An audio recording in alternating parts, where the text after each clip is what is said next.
Song's a bop every time. I know. I love it. Always dancing to it. How are you doing? It's good to have you back, Jonathan.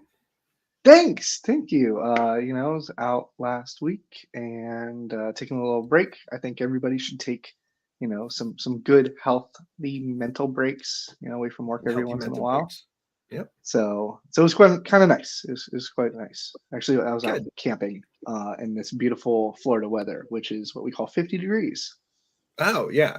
Yeah. Well, that would be nice. I'm looking, I think, somewhere around 34 right now. Not somewhere around exactly 34 up Nope. here in Seattle.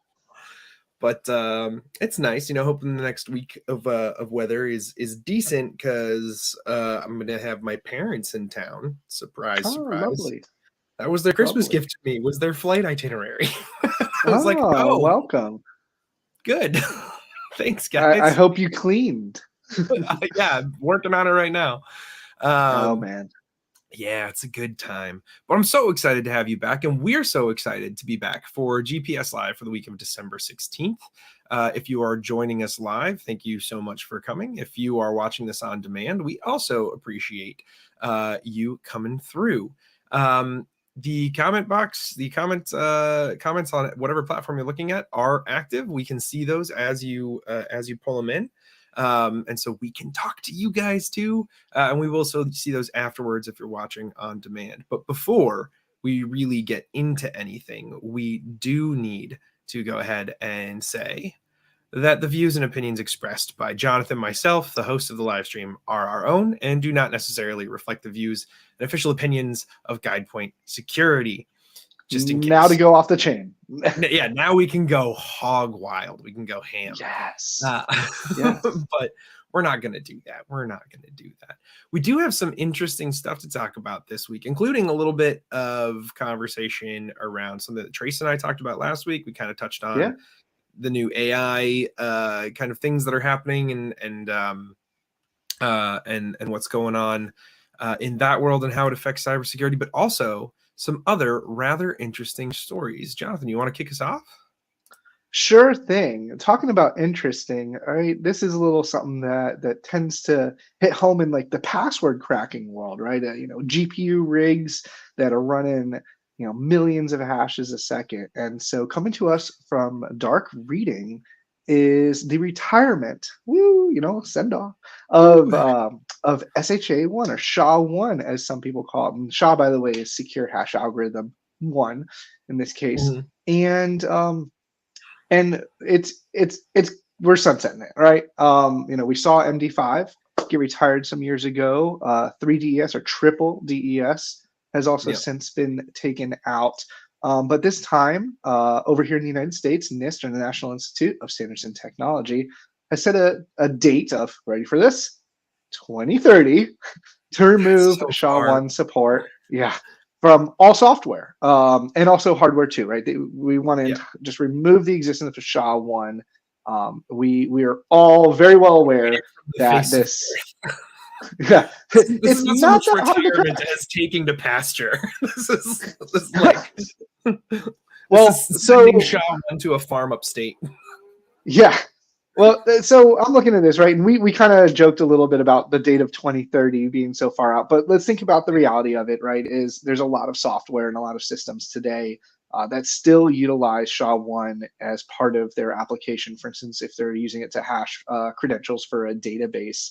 In fact, a little bit before, I was taking a look at Hashcat, and I wanted to see how many SHA-1 based algorithms were in their cracking database. And I got, from a page search of all the different Hashcat cracks, 67 results. So it's definitely still widely used and still around. But yeah, man, where do we go from here, right? What do you see? Well, as we, with the date set out for 2030, when you start looking at all of the, this being a federal initiative, right? All of the platforms and services that are at a federal level, everything that needs to be reassessed and reevaluated. That's why we're pushing out to 2030 with this, or I guess NIST is pushing out to 2030 with this, is because developers need to resubmit all of those programs, applications, anything that's using SHA-1 for this reevaluation. They're recommending obviously going up to SHA-2, SHA-3.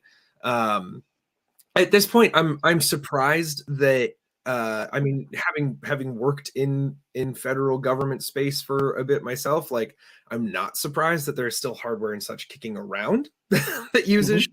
SHA-1, right? Like some of that stuff just never leaves. Yeah. They use it for decades. Uh, but I am surprised at this point that there is still new stuff being developed and utilizing SHA-1, because at this point I would think it almost has to be harder to try and like build around SHA-1, like to Uh-huh. find tools and everything that you need, because everything else will have moved beyond that. And it's I don't know. It just seems to me like using something that old at this point, you'd have to be like Hmm. specifically building around the idea that you're using something that old. Um, but it's been on its way out. Most major web browsers stopped supporting certs based on SHA-1 years Yep. ago. What was it, Hmm. 2017, right? So 5 years ago. And so I'm excited to see that we're finally moving beyond this. We're finally going to Yeah. just say, let's bite the bullet and cut this off. Um, I am really interested to see though what's going to happen by 2030. What Hmm. happened? Like we're going to have a bunch of people who rebuild and recertify using SHA-2 or SHA-3 by 2030. Are we going to see the end of SHA-2? Like what's going to have come out by then that Yeah. will be already pushing these things off, especially when we're on the cusp for a lot of places of starting to get moved towards quantum systems, right? Like Yeah. what's going to come out So to invalidate this? right, we did an article a couple months back on the show that talked about how this was still actively having almost like bids or competitions for future algorithms, especially with, like you Right. mentioned, quantum computing challenges coming up, and that are basically just going to decimate everything that we know today. And fun fact, real quickly, according to some benchmark information, a single 3090 card can do 22 billion hashes per second of SHA-1. And Who, so, who knew that I had a supercomputer at my feet? I exactly. Now Yeah. chain them together the new 4090. Let's see what can happen. But but yeah, that's one of the big things, right? And so, as you mentioned, the suggestion coming from NIST is to focus on SHA-2, SHA-3 for future stuff. But there's also a lot of algorithms out there other than SHA. In this Yeah. case, we can look at other potentially elliptical based ones, and there's just algorithms kind of all over the place. One of the other things that I guess was a thought for many years was to essentially recurse your hashing algorithm. So you don't just run the hashing algorithm against your data once, you recurse it maybe 100 times, 1,000 times, 10,000 times. And that kind of put more load on the system. The idea is that your initial generation of your hash outcome may take a bit, but that's okay because it's kind of more of a one-time thing upon authentication, upon setup. But when you're a password cracker, you don't have the time and the resources to do these iterations every single time because of how time Right. consuming it is. And so we may see some kind of things like that. Obviously, salting is still a capability, but it's good to see somebody putting their foot down because this has been vulnerable to attacks. Right, 2005 was the theory of collisions, right? And by collision, I mean a hashing algorithm takes a set of data and creates an output string. Yeah. And the idea is that no two sets of data create the same output string, but a collision is the occurrence that two separate sets of data create the same output string. And that became more practical in 2017. And so we saw the generation of collisions, and we saw the capability to do things like that. So yeah, we're ready to go. We're ready to send this one, like you said, off to the farm. Needs You know, needs to get out of here. look, hey, I still see applications that store credentials in a database unhashed. So we got this far. Let's do a little better. right? it, Maybe. it I don't know. I'll obfuscate a little bit about what I'm about to say, but like there was actually a time early in my career where I got a notification that I had incorrectly entered my password um, at what was supposed to be a secure facility. I had incorrectly entered my password, and it said speak to your administrator. And the administrator for the system also happened to be the person who was teaching the class that I was in. So I was like, I Mhm. need to reset my password. And he was like, oh, don't worry. And then he just told me my password. It's like, how do you know? How are you able to access the clear text of what my password is at a secure facility? And you're just my teacher. It's he looked under your keyboard is the correct answer. Yeah, no, he pulled it up. He pulled it up on his screen right there, and he was like, "Here's your That's password." And I was like, painful. That's really that's terrible. painful. Yeah, it was bad. Um, Well, but speaking of things that are no. bad, Yeah, uh, I know, right? Kick it off. Let's hear the next one. DDoS-for-hire. That's very bad. And Woo! that's why the U.S. government and a team of international law enforcement organizations have seized dozens of domains linked to some of the largest leading distributed denial of service as a service. Hmm. That's a mouthful. Websites. I didn't find a specific number because I don't think dive far enough into the press release Okay. um, about this specifically. So let me skim really quickly. I think almost 50, yeah, 48 domains associated with the world. 48 Yeah, domains. That is that's a correct. huge number when you really think about the scope of these kinds of things. Hmm. So 48 domains associated with some of the world's most popular DDoS booter platforms. I mean, honestly, it's one of those things that's interesting to me is that we always get really hyped about like we have seized the domains, and it's like what else have we done? We've seized the domains, yeah, but that's kind of like looking at I don't know that's kind of like looking at a guy who's like digging an illegal hole and be like, we have taken his shovel. So he could get another shovel. Like we Well, but that's what they're doing. They're going to the registrar and they're redirecting the name servers and the DNS configuration so that when you visit it, it goes to their server hosting these pretty pictures. yeah. I mean, that's really what's happening. Which we did mention this story, by the way. The last story that we read, we should say, was from darkreading.com. That was NIST finally retiring SHA-1. For this one, it's from TechCrunch, and I just find it a little amusing. If you go to TechCrunch and look at this article, U.S. claims major DDoS-for-hire takedown. It's interesting. They have the top line image says it's a screenshot, but it is tilted like 7 degrees off of being straight, and it makes me wonder.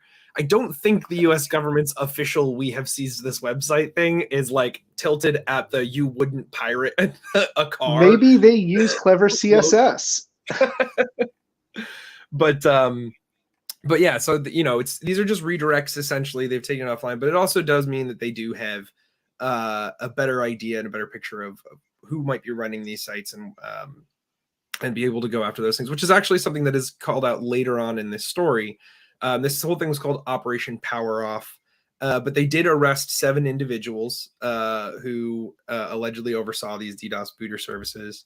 Criminal files have been charged against 6 individuals, and then in the UK, they announced that they arrested an 18-year-old in Devon who was apparently running one of these things. Why is it always these young kids getting into high-level cybercrime? High-level cyber. No, I'm just saying, like, so 48 websites Yeah. offering, some of the world, as they claim, world's most popular distributed denial of service booter platforms. And if you remember, call it like AOL booters and kicks and stuff Mhm. like that from back in the day. But this was a big operation. So it was UK, US, and Dutch police and Europol Yeah. all kind of jumping in on this bandwagon. In fact, Europol notes that one of the sites seized, just one of the 48, has been used to carry out more than 30 million attacks, which is crazy. So there's got to be some funds flowing behind this. Now they did kind of advertise themselves, right? They say that they're a stress testing service, right? You put in the target, and we Yeah. will throw as much traffic as I don't know, maybe their botnet has, and and take it down. But of course, this is being used for nefarious reasons, and Right. different cybercrime groups may be using distributed denial of service attacks for a Yes. ransom. Right? I will take your website offline, your e-commerce site offline until you pay me. We've also seen directed attacks at large corporations like Microsoft and Sony to take down their online gaming networks. Right. And so this is just another one of those platforms that makes it easy. It gives it like a segue for some of these individuals, potentially kids too, to take a little bit of cryptocurrency or a little bit of their, parents' credit cards Yeah. and be able to do, enterprise grade world class damage against publicly traded companies. It's absolutely ridiculous. And we're continuing to see this, right? We did an article not too long ago about world record DDoS attacks that are climbing Yeah. significantly and not being able to keep up with it. I believe Cloudflare generally publishes some good information on what they're observing in the internet. But yeah, man, another cyber crime gang, we'll call it, taken down, taken offline. Um, Yeah. well, I'm not going to say what I was saying earlier, but it seems like these younger, adults and teenagers over in England are got too much free time on their hands, and they are turning to cybercrime. Well, there's also, I think, something to be said just about the, um, we saw over the last couple of years a massive shift culturally in, Mhm. and economically in the way the world works. And I think that probably a lot of the young people that you see involved in something like this are looking at the world around them right now and wondering what the what the benefit is in participating the way they're supposed to, right? Like they're looking at it, they're saying, well, I could go just get a regular, job somewhere or continue my education. And where is that going Mhm. to wind up? Where's that actually going to get me working 9 to 5 and something? Or I could take a risk, get involved in this thing, might maybe make a good chunk of money right now that's easy and not have to worry about it. Right. Um, Yeah. I think that's where you're seeing a lot of this. And actually that historically plays out as well. When you see these kind of spikes in crime, it's usually related to people being like, well, it's easier to do this than it is to do something else. And there isn't really a downside to it. Yeah. If I can get away with it, then I'll be set. Um, so yeah, I think it's great. I'm glad that they went in, they took those down. It's also good to note in here that they did seize customer activity data Mhm. for a lot of these sites. So they'll be investigating all of that and figuring out who has been bankrolling this stuff and paying for it. Good. So Good. maybe we will see more come out of this in the future.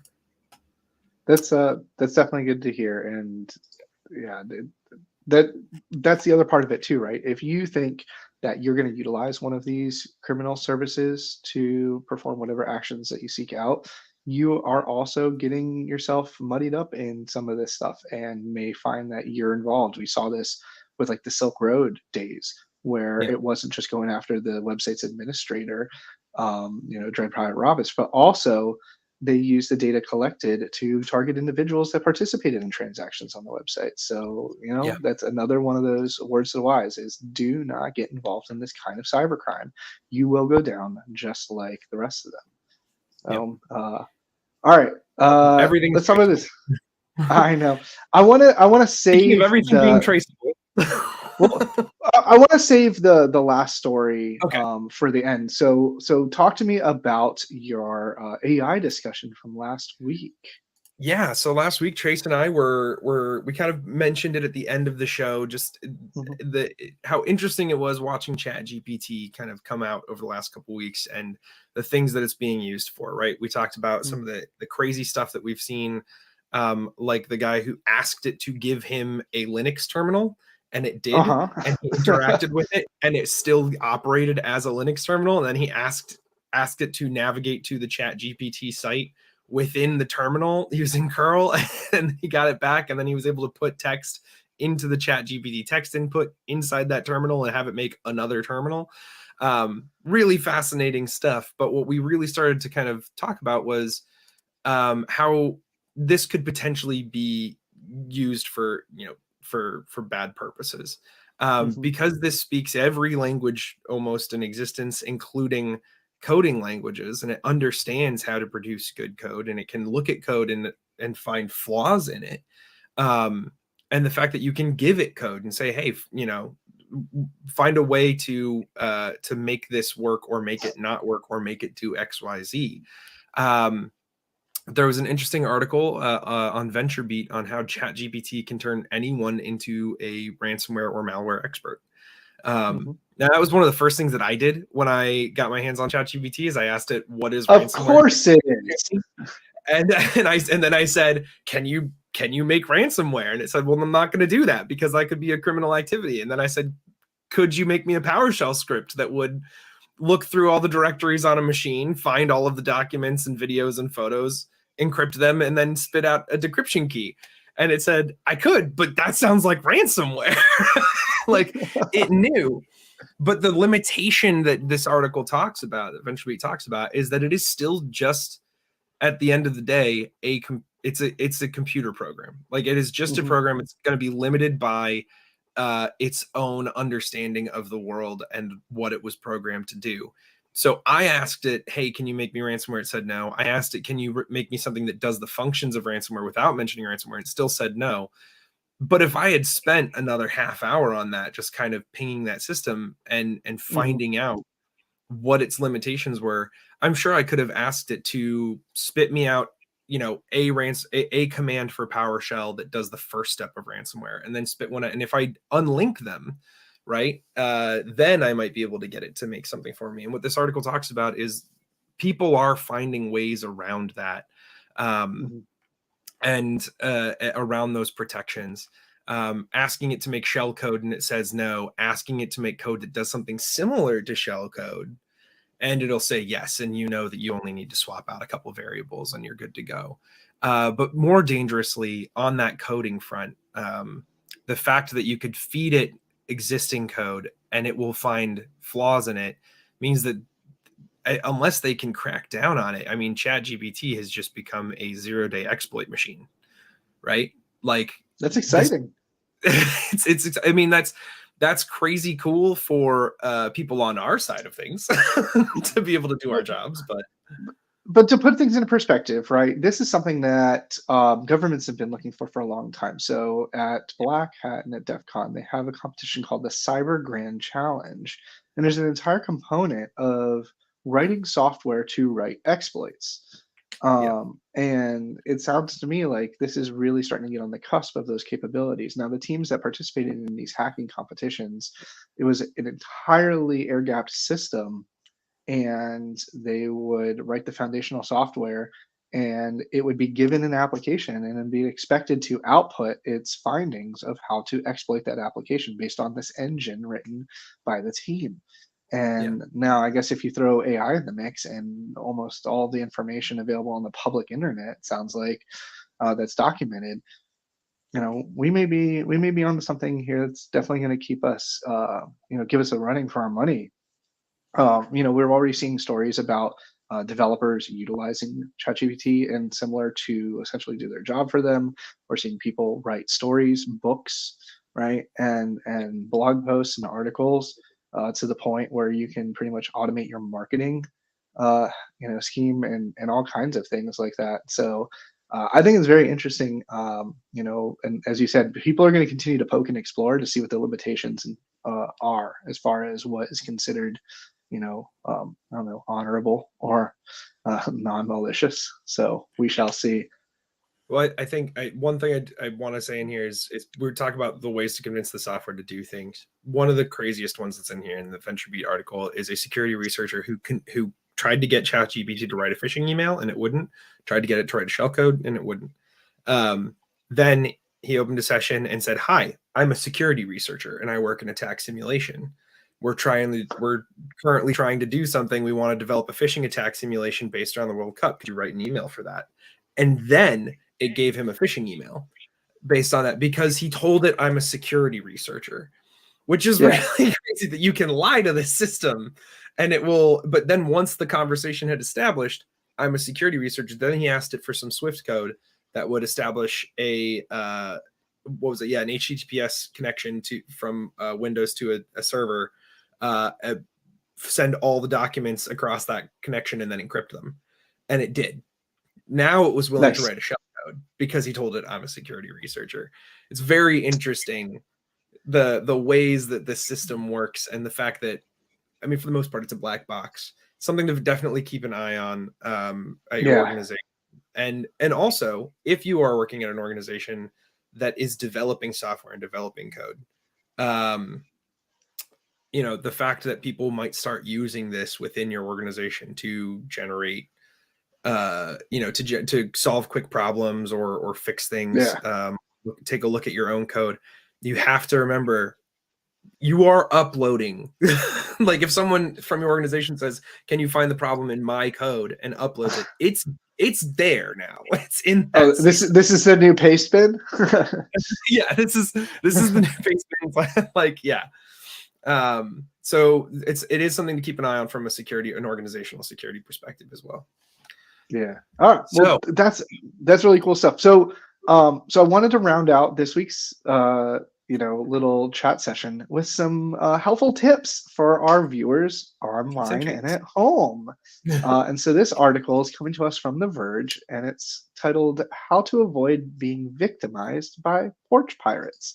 And I imagine most people at some point have fallen victim to this. In fact, a poll shows that 49 million Americans have had at least one package stolen in the past 12 months. And there are, a number of different ways that you can build a sense of defense to maybe, convince somebody that they don't want to do this. I mean, obviously, a criminal is going to criminal, and if they want to do something bad enough, they will. But some fun and helpful tips that were posted include the following, right? How about use a security camera or smart doorbell? I do both of those, and Yeah. I have been very fortunate to not have anything disappear, because there are about 3 different perspectives of an individual as they approach my house. Yep. And I also again, have some set up. yeah, but Just again, somebody wearing a hoodie, somebody wearing a mask, may not really care about those things. And there's also, right, the conversation you and I were talking about: on-prem recording, cloud recording, who has yeah. access to that data, and those are obviously conversations that you need to have and determine which direction may be the right one for you, if this is something that you're interested in. The next cool tip is an Amazon locker, right? I would imagine most people today are probably buying on Amazon or a number of other places similar to that. But for those that do use Amazon, they do offer lockers in much more densely populated areas that you can find at places like 7-Eleven and things. And that's also another great place. And Now, if you you were talking about a cool trick. yeah, so if you can't get to an Amazon locker or a counter, they just don't have anything like that near you, there are package lockers that you can purchase for that. Just Mhm. go outside your home. Some of them look like trash cans. Maybe that's fine by you. Some of them look like they're just a nice bench to sit on. But they're a great option, especially if you don't want to have to drive somewhere, or you can't drive somewhere to pick up your package. They're great. Your delivery person can just scan the actual shipping label, usually on a camera there. And if the system, if it's like if it's one of the systems that does this, it can check basically your incoming packages and say, yeah, I do have that tracking information, and it'll open up for them to drop it off. Or you can just put in the delivery instructions, the code to the package locker is this. They come up, they type the code in, they drop the package in there and lock it securely. Your stuff stays there. Oh Fantastic. yeah. Love that system. No, definitely. And I've seen those too, where yeah, you just drop it in and it's locked after that, and the only person can get in is the owner. And the Yeah. alternative, right? And here's an interesting one. I definitely have a smart garage. An Amazon Key, another one of the many services, is that they will open up your garage, slide it underneath, and close the garage. It's all kind of part of the process. There is also cameras involved in this. There are, you know what? It does exist because there is a use case. There are people that find these kinds of services available, very helpful, right? Again, if somebody is very sought after, and wants to do some crime, they will do it regardless of the number of cameras. So putting it behind a physical barrier like this bin that you're talking about or inside the garage is always an interesting one. And then Yep. finally from there, one of the biggest tips, and I suggest this to everybody, is do create accounts on the three major carriers, UPS, FedEx, and USPS, because what they're Yeah. going to do is they're going to give you all the information about your deliveries that are coming in. Oftentimes, you may not necessarily get an email or a text message about a package or an order that you have coming. And so, stuff like informed delivery service from USPS and just having the UPS and FedEx accounts, I can watch and know every single inbound parcel uh, that's coming to my address. I know what day it's Yeah. coming, approximately what time range it's coming. And all this information is really helpful when trying to prevent theft. And so those are some fun, tips and tricks that I appreciate and enjoy, and I do participate in most of these also myself. That is kind of helped not lose things over the years. So It may not be the most the most relevant to organizational security, but we're all people too. So we yeah, wanted to make sure, hey, we're coming into the holiday season. Keep an eye on your packages, folks. It's important. use Also, technology to make your life better. Why not, right? and and if you do want to take on that organizational security perspective, you might be having stuff sent to your house that you don't want, like you just don't want Oh everyone yeah, knowing about, right? Like you have personal documents, you have personal items that are getting sent. If those are arriving around this time, opportunists are just looking for any package. They don't care you what's got it. actually in it. So make sure you're paying attention to that stuff. So we are just a minute over here. So we're going to go ahead and close things out. Jonathan, as always, it has been a pleasure talking to you, my friend. Yeah, man. And thank you so much for anyone who joined us live. If you're watching this on demand, again, we thank you so much for coming. This has been for the week of December 16th, GPS Live, and we will talk to you again soon. But until then, I have been and will continue to be Tristan Morris, And I am Jonathan Singer. and we appreciate you coming, folks. Have a wonderful end of your year.